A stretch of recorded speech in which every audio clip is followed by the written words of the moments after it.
Дорогие друзья, приветствую вас на телеканале Якутия-24.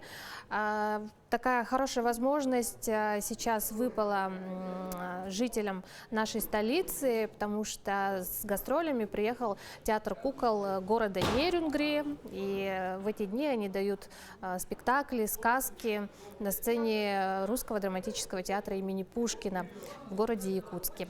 И сегодня о театре кукол более подробно нам хотелось бы пообщаться, для начала с Петром Скрябиным, директором, художественным руководителем театра кукол. Петр, здравствуйте. Здравствуйте. Ну, давайте для начала, мы находимся в святая святых, это сцена. Закулисье, в общем. Закулисье — это то, что где происходит волшебство на самом деле всего. Готовится это все, заряжается, и происходит потом уже со зрителями это все. Вот так. Я знаю, что вы привезли сюда практически весь театр, если можно так сказать, перевезли почти всех артистов, декорации, кукол, Да, потому что у нас это такое... Мы давно с таким большим репертуаром не ездили в Якутск. Так-то мы ежегодно приезжаем, и обычно один-два спектакля, и в основном такие выездные маленькие. Ну и в этот раз тоже были выездные спектакли.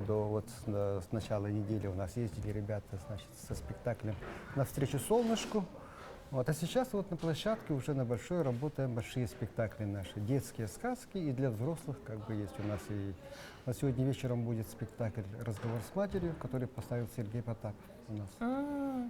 Это была, между прочим, первая вылазка из Якутского театра, то есть он в первый раз поехал в другой театр ставить. Это было у нас.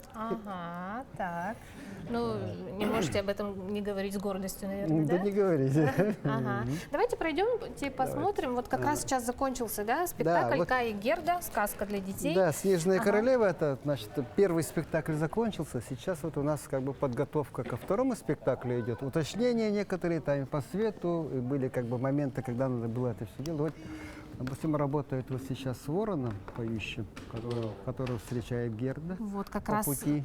Кукла, одна из кукол, привезенных. Давайте покажем, как она работает, как называется эта кукла, какой вид, Это планшетная кукла, которая работает на столе, на площадке. Видите, вводят ее, два человека. Два человека. Да, крылья одни, и корпус, и голова, уже второй. То есть актеров тоже видно во время работы? Это открытый прием,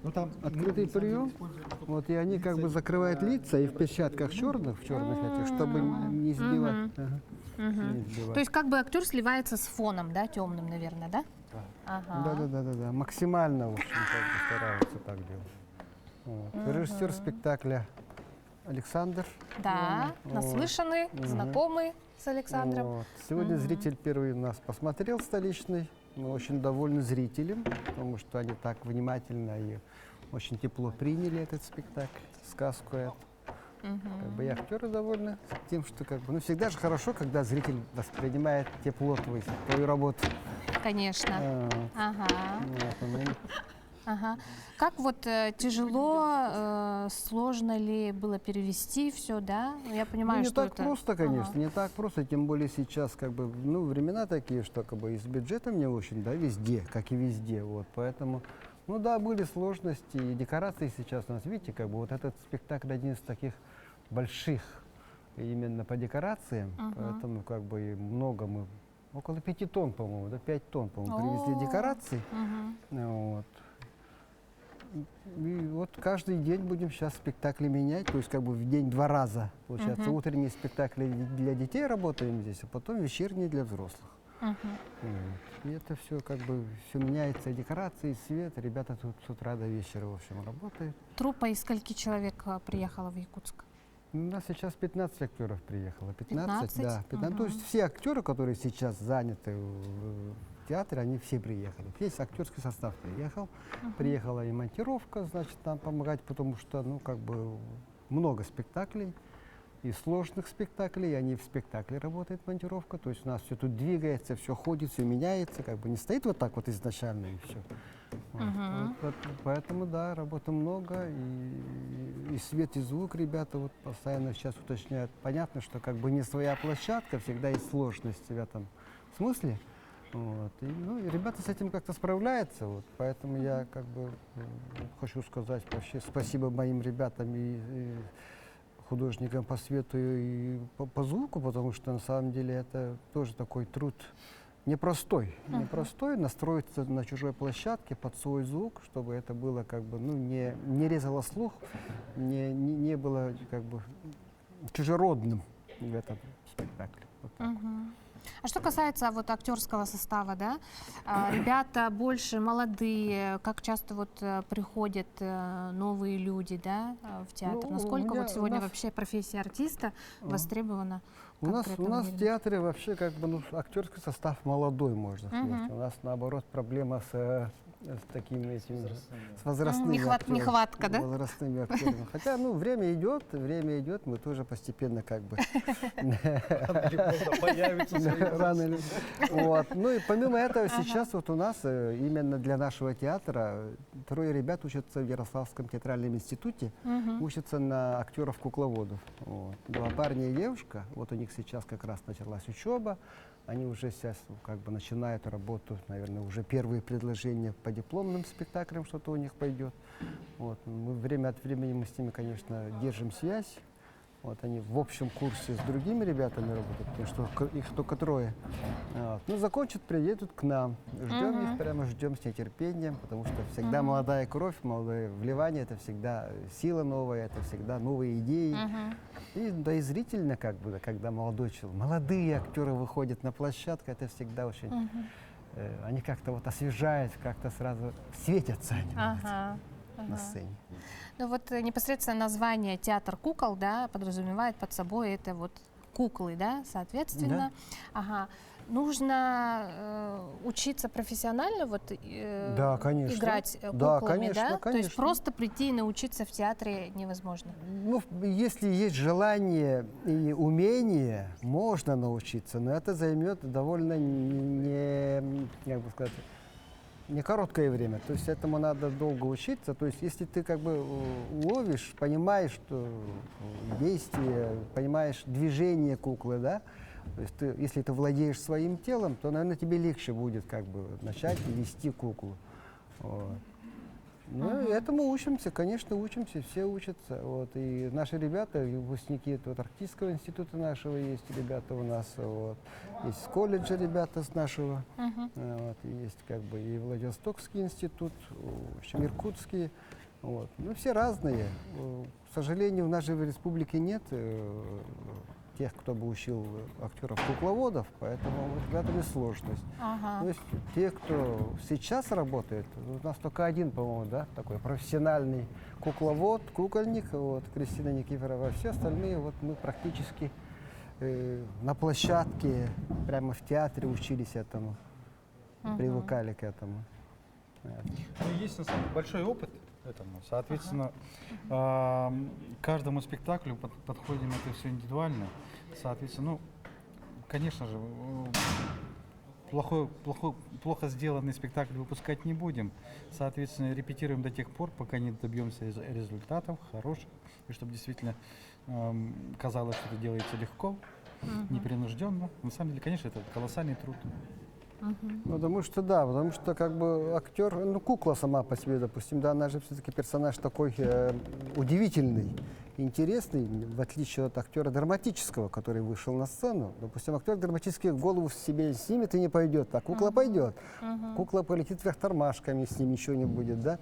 Вот. В этом смысле, вот поэтому как бы есть такая своеобразная сторона нашего жанра кукольного. Вот. И вообще театр кукол — это же как бы основа всех театров. То есть театр начинался именно с кукол, с мистерий вот этих, да, с уличных этих кукольников. Поэтому с площадных вот этих петрушек, итальянские куклы там, да, вот маски вот эти. То есть театр кукол — это не только куклы, это еще и маски. Ростовые куклы большие, площадные есть куклы, допустим, 5-метровые могут быть запросто. Вот. Есть марионетки на нитках. Это самые сложные куклы, которые как бы вести очень сложно, водить, вернее, да, оживлять. Поэтому каждый актер-кукловод у нас как волшебник. Он оживляет неживое, оживляет и превращает в свою часть, в свою какую-то вот внутреннюю энергию отдает кукле, и кукла, соответственно, оживает, живет, начинает жить. И тогда зрителю интересно, тогда спектакль получается. А вот среди кукол есть какие-то тенденции? Меняются ли куклы? Да, конечно, меняются. Время же как бы все равно диктует свое, да, что-то появляется новое что-то, даже чисто даже взять, если, допустим, из чего делается кукла. Так. Вот, да, допустим, папье-маше, поролон, как бы это, классические формы, да, деревянные куклы. Но сейчас очень много новых материалов, которые как бы вот только-только появляются. Мы, кстати говоря, ими сейчас тоже начинаем экспериментировать, особенно когда ростовые большие куклы, актер одевает большую голову, допустим, куклы. Если это поролоновая, она тяжелая. Вот, если еще там внутри как бы каркас проволочный, это вообще очень тяжело актеру, да, он может шею свернуть. Вот. Ну, а сейчас есть материалы новые, появились легкие. Вот, мы ими сейчас как бы вот начинаем заниматься, делать уже более такие легкие вещи. Вот. Ну, в этом смысле у нас нам помогает отношение и работа наших бутафоров. Потому что у нас, как бы, я считаю, одни из лучших бутафоров вообще, как бы вот в России, кукольников имеется в виду. Вот, у нас Александр Анофрий, он вообще, я считаю, гений механики, он придумывает что-то новое. То есть, как бы, если вот я режиссер, я хочу поставить спектакль, чтобы у меня кукла там, допустим, ходила вот так вот, голова, чтобы вот так двигалась, да, что вот. И он это все придумывает, механику сам, и сам же все это мастерит, сам делает. Не только придумывает, но еще и сами делает. И это все должно быть спрятано, все это должно быть очень, как бы, ну, как живое смотреться. А насчет тенденции интересно. По куклам можно судить, в какой эпохе сделан спектакль. Так. Там, например, Да. лет 10 назад куклы были какие-то одни. Вот сейчас они у нас другие. И, соответственно, не только у нас в театре, вообще по видеоспектаклям, которые там, в свободном доступе, можно судить примерно, когда сделан был спектакль. Потому что, наверное, тенденция идет... Примерные годы там, да? Да, примерно тенденция идет от художников, которые учились. И они тоже подвластны свои там... Да, у них новые уже тоже свое появляется, как бы, да. Каждое поколение, которое приходит в театр, оно свое приносит, свои образы приносит, образы спектаклей. Свои идеи. Да, конечно, и поэтому и подвижка идет такая вперед. Ну, грубо говоря, в одно время были там пучеглазые куклы, в другое время там большеротые, ну, так можно судить. Там даже по куклам можно, если это хороший спектакль, такой именно мощный, сильный, по куклам можно судить, кто художник. Там даже у нас на самом деле художников-кукольников по России очень мало, именно качественных. То есть свой почерк у всех. Да. Вообще художник театра кукол — это, конечно, половина спектакля, потому что он как раз придумывает все образы кукол, да, и помимо этого еще сценографии, то есть всю сцену, всю площадку, как-то, что должно все двигаться, куда идти.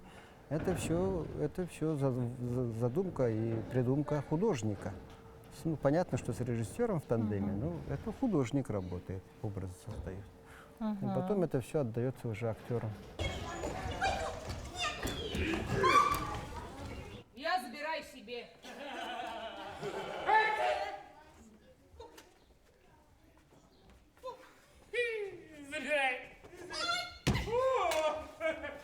Работаю я в театре кукол 16 лет уже.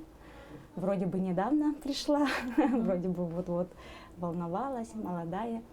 Пришла в театр и уже, оказывается, уже 16-й год пошел.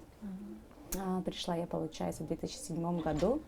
Закончила я институт Арктики, училась 5 лет и поехала в город Нерюнгри. Вообще вот за 16 лет, наверное, много чего произошло, да? Сколько вот примерно за вашими плечами спектаклей пройдено? Как сказать? Ну, для артиста роли это самое дорогое. И сколько бы ты ни работала, сколько бы ролей у тебя не было, это самое-самое сокровенное у нас. Ну, за 16 лет, наверное, ну, много. Мгм. Я даже не считала. Мгм. Мгм. А как вот готовитесь к спектаклям? Вот, допустим, вам объявляют о том, что в новом сезоне там, да, новая да. сказка, что-то еще. Мгм. Вот сколько Ну, уходит на подготовку? Как вот вживаетесь в роли? Мгм. Ага. Режиссер объявляет, что у нас новая постановка будет, а потом у кого какие роли. Если тебе дали роль, то сначала всех собирает. В первую очередь это читка. Читаем пьесу. И тут же начинаем анализировать, уже начинаем искать для себя характеристику, какой у тебя будет Образ, да? да, Мгм. какая у тебя будет героиня.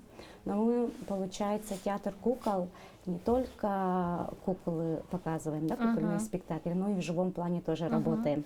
Но для нас, для артистов, это тоже огромный плюс. Мгм. И мы очень даже рады, что мы играем в живом плане. Вот. И, то есть, и героиня, и кукла. Но хочу сказать, что, ну вот как я уже 16 лет работаю в театре кукол, куклы намного сложнее, Мгм. чем в живом плане. Мгм. Потому что это неодушевленный предмет, ты оживляешь. Тут же, извините, надо характер тоже Мгм. выбирать, искать. Мгм. Вот в таком плане, да, Мгм. тяжеловато. Мгм. То есть Мгм. лучше все-таки вживую. Нет, Ага. ну как, и там лучше. Интереснее, наверное, с куклой все-таки, нет? Да, Мгм. да. То есть тут Нам- уже не только ты, да, а я вот сама, кто-то вот второй именно еще, вот да? кого-то я оживляю. Мгм. Именно вот неодушевленного предмета я оживляю. В этом плане Мгм. намного интереснее. Но и куклы бывают очень, ну, много разные. Мгм. У нас же видов много кукол. Это и ширмовые, планшетные, перчаточные, тростевые, марионетка, Мгм. ростовые куклы. Считать очень много. А помните свой первый спектакль? Первый спектакль, конечно, помню. Я приехала работать. Ну, я где-то, видать, летала все эти годы. Я во время учебы я приехала. И дали мне куклу тростевую. Это тростевая, это где ты держишь куклу вот так наверх. Ширма стоит. И ты Тебя не видно. меня не видно. Ага. 40 минут, 50 минут ты в этом положении играешь. Мгм. То есть это первые дни у меня рука умирала. Ну, конечно, ребята помогали. В этом плане я, конечно, шок взяла большой, огромный. Опа, куда я попала. А потом все, ты начинаешь любить, привязываешься. Особенно, когда делают куклу, и ты сама туда же участвуешь в этом процессе. И ты вот любишь, начинаешь любить куклу. Мгм. Мгм. Это вот как А, свое дитя. Мгм. И точно так же относишься к кукле. Кстати, куклы слушают.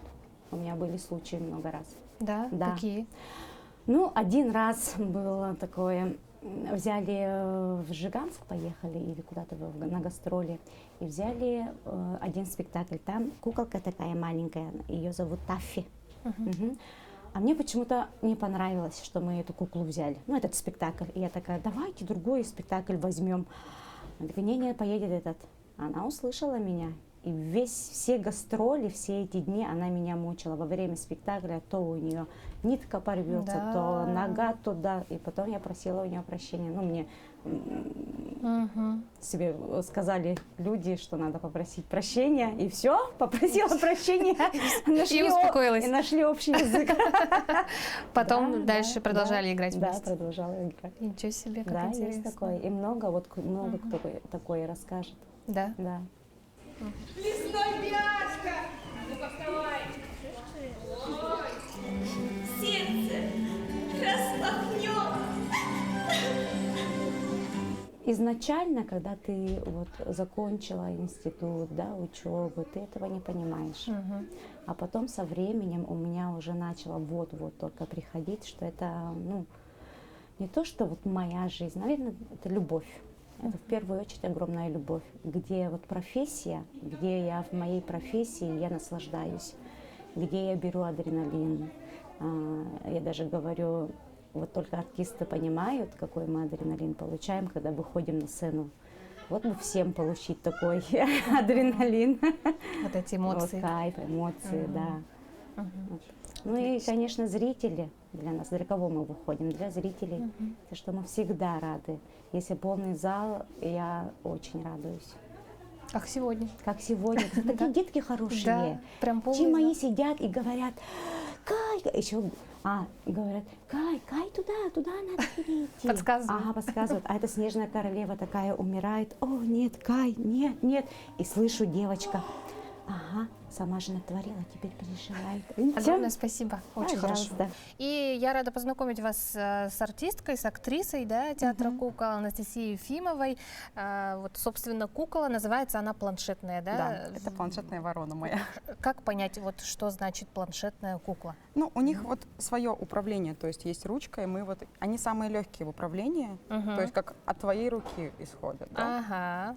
То есть Так. вот у них каркас, ну как бы туловище может быть у всех разное, у меня у вороны ручка на корпусе, за которой я держусь, и также в крыльях есть пространство для рук. И у них вот здесь такой интересный рычаг у планшетных. Мы нажимаем, и тогда открывается рот. Ага. Именно вот так вот они идут. Бывает такое, что может сломаться рот, допустим, да. во время спектакля? Во время спектакля нет, это обычно проявляется во время репетиции, но даже у меня такое было. Меня ввели в этот спектакль, мы работаем с другим актером в дубле, и это была моя самая первая кукла, я вообще не знала, как ее управлять, что это. Она еще очень тяжелая, у нее очень тяжелый корпус головы, туловище-то поролоновое, а вот голова у нее деревянная. Так. Поэтому она тяжелая. Ага. И у меня, конечно же, очень сильно уставали руки, но мы с режиссером тренировались, учились, и у меня на репетиции отрывается механизм, и рот не открывается. Ага. А мы уже репетируем прогон спектакля, и, конечно же, мы быстро понесли к бутафорам, их спокойно отремонтировали, сделали, и к спектаклю она у меня снова была как новенькая. Теперь она больше не скрипит, не стучит, и все пока не отрывается. Анастасия, но мы видели, что этой вороной, да, управляют два человека. Да, два То есть человека. один на крылышках, да? или Один на крылышках и один на корпусе и голове. То есть это как вот двойной механизм, да, получается, должна быть какая-то синхронизация. Да, это сложнее, наверное, чем одному. Это сложнее, поэтому для этого есть репетиции, да, чтобы мы тренировались, и чтобы мы почувствовали друг друга, кто как двигается, кто что делает. Поэтому это все как по полочкам разложено. То есть, когда песня там крылышками, вот так мы сделали на таких словах, а теперь вот так. Понятно, что мы на спектаклях тоже импровизируем. Все бывает в этой жизни. Но чаще всего это все равно уже более отработанный механизм. Особенно, когда этот спектакль уже долго идет, когда ты работаешь из дня в день, да, поэтому ты уже знаешь, вы уже к друг другу привыкли. А когда, например, просят, да, отработать с другим человеком эту куклу, это уже снова сложно, потому что ты уже не знаешь, как работает этот человек, что он будет делать, и тут можно не подхватить вовремя. То есть все равно, да, мы люди не как куклы, не быстро соображаем, мы не механизм, поэтому это нужно, конечно, все репетировать и отрабатывать. Поворот, прыжок в правую сторону. Раз, два, три, четыре. Раз, два, три, четыре. Анастасия, ну вы сказали, да, что являетесь актрисой драматической. Да, я драматическая да? актриса, Вот как вас училась. принесло в театр кукол? Я обучалась на целевом, и мне нужно было отработать на республику. И когда стал выбор, куда пойти, меня пригласил театр кукол. Для меня, конечно, это было сначала очень сложное, потому что нужно было переезжать в другой город, город Нерюнгри. Я там ни разу не жила, не знаю. Вы приехали? Я сама с Якутска. С Якутска. Поэтому, да, как бы вроде бы недалеко, но все равно страшно. Но я рискнула, поехала и не пожалела. И остались. Да. Это сколько вы уже там? Я как раз-таки отработала свои 3 года. И, по идее, я могу уйти, но я не собираюсь. Потому что мне нравится и коллектив, и работа. Меня все абсолютно устраивает. То есть нет никаких даже нюансов, из-за которых можно возникнуть мысли, да, что нужно уходить отсюда. Поэтому пока здесь работаем, трудимся на благо нашего театра. Ну, куклы — это всегда интересно. Вот даже общаясь с Евдокией, да, она нам раскрыла такие небольшие секреты по тому, что с куклами тоже бывают какие-то связанные истории. Да. Там, да, вот в вашем случае что такого интересного было? Но из-за того, что я работаю не так долго, у меня не так много кукольных спектаклей. потому что они не ставятся там каждый месяц, да, то есть, например, в год ставится по 3 спектакля, и это не всегда кукольные, это просто драматические, которые мы играем живым планом. Поэтому как таковых историй с моими куклами у меня еще не возникло, то есть они пока еще все хорошие, мы не обижаемся друг на друга, мы дружим и пока не конфликтовали, поэтому каких-то вот прям таких случаев, о чем сейчас можно рассказать, к сожалению, у меня нет. Ага. Но с куклами надо дружить. На самом деле, когда я пришла, мне сразу тоже все актеры сказали, Самое аккуратно, главное. да, это самое главное, обращаемся аккуратно, их нельзя не кидать, ничего, то есть это вот как наши партнеры, с которыми мы также работаем, договариваемся, чтобы, пожалуйста, пройди все хорошо, давай без изъянов, и все тогда будет отлично, и спектакль получится тоже шикарный. А есть вот любимые куклы самые? Ну вот одна из самых моих любимых это вот Ворона, потому что это моя самая первая кукла, я на ней всему училась, все узнавала на ней, как работает, что работает, привыкала к ней, поэтому мне нравится с ней работать, что через долгий путь мы с ней прошли. И также мне нравится кукла из спектакля «Репка». Там у меня кукла под именем Жучка, это собака, и она мне сама просто нравится. Ну, собаки такие все там, движутся очень много, да, подвижные, эффектные, поэтому мне очень с ней нравится, что можно прям что с ней делать. Нету каких-то рамок, поэтому я с ней вообще там вся такая, прям вот, конечно, поэтому, когда есть поле, где что делать, конечно, это комфортно, это лучше, это интереснее, то есть ты уже сам что-то добавляешь. Не то, что тебе режиссер говорит, а сам делаешь. Поэтому, конечно, такие куклы, мне кажется, любому актеру западут в душу, что с ними намного комфортнее работать, чем когда у тебя есть точно сюда пошел, туда пошел, это сделал, это сделал. Ну, по Там крайней мере, в моем случае. больше свободы, Да, наверное, да, да. То есть там, как она второстепенный персонаж, но тем не менее может делать все, что хочет. Поэтому Здорово. это тоже одна из моих самых любимых кукол. Анастасия, огромное вам спасибо, Вам удачи тоже спасибо вам. большое. Очень Спасибо. красивая вы. Спасибо Да. большое. Я превращу их в ледяные статуи!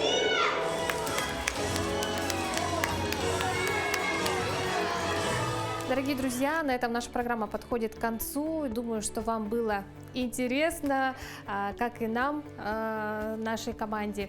Не пропустите, обязательно побывав в городе Нерюнгри, обязательно сходите в театр кукол, единственный театр, профессиональный театр кукол в нашей республике. Отличного дня, хорошего настроения.